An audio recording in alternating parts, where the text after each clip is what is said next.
sering lagi dan hujannya lebat. Tingginya intensitas hujan dalam 2 hari terakhir membuat Sungai Riam Kiwa di Kabupaten Banjar meluap. Akibatnya 3 desa di Kecamatan Pengaron kembali diterjang banjir. Ketiga desa yang terendam sejak Rabu siang adalah Desa Pengaron, Desa Lubang Baru, dan Desa Lok Tunggal. Video netizen Abdul Sidik dari Pengaron, ketinggian air dari semata kaki hingga lutut orang dewasa.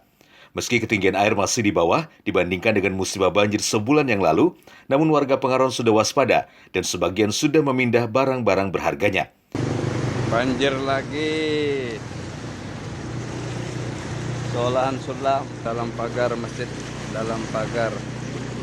Di Kabupaten Banjar, selain Kecamatan Pengaron, banjir juga merendam pemukiman warga Desa Dalam Pagar, Kecamatan Martapura Timur.